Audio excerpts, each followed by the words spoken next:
బయట వర్షం పడుతుందా? మీకు క్రిస్పీగా కారం కారంగా ఏమైనా తినాలనిపిస్తుందా? అయితే నేను చెప్పే ఈ క్రిస్పీ కార్న్ రెసిపీని ట్రై చేసి చూడండి. ఆహా అని తీరాల్సిందే తిన్న తర్వాత. ఇక రెసిపీకి వచ్చేస్తే కార్న్ని చక్కగా ఇలాగా వేరు చేసేయండి. సీజన్లో అయితే మీకు కార్న్ ఉంటుంది, నాన్ సీజన్లో ఫ్రోజన్ కార్న్ కూడా తీసుకోవచ్చు. ఒక గిన్నె తీసుకొని అందులో వాటర్ పోసుకొని అది బాయిల్ అయ్యేటప్పుడు కొంచెం సాల్ట్ వేసి ఇందాక మనం తీసుకున్న ఈ కార్న్ ఉంది కదా, దాన్ని బాయిల్ చేసేయండి. ఎగ్జాక్ట్గా 5 మినిట్స్ వరకు బాయిల్ చేస్తే సరిపోతుంది.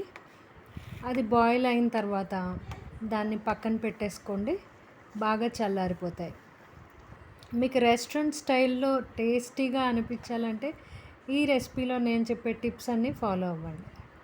బాగా చల్లగా అయిన తర్వాతే రెసిపీ మళ్ళీ స్టార్ట్ చేయాలి, వేడివేడిగా ఉన్నప్పుడు చేయకండి.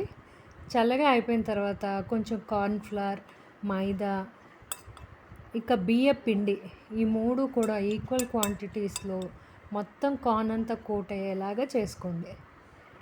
ఆ తర్వాత నూనె వేడెక్కిన తర్వాత దీన్ని ఒకసారి ఫ్రై చేసేసేయండి.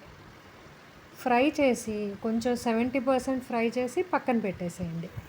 మళ్ళీ మిగతావన్నీ కూడా ఫ్రై చేసుకొని అలాగే 70% అయిపోయిన తర్వాత మళ్ళీ రీఫ్రై చేయండి.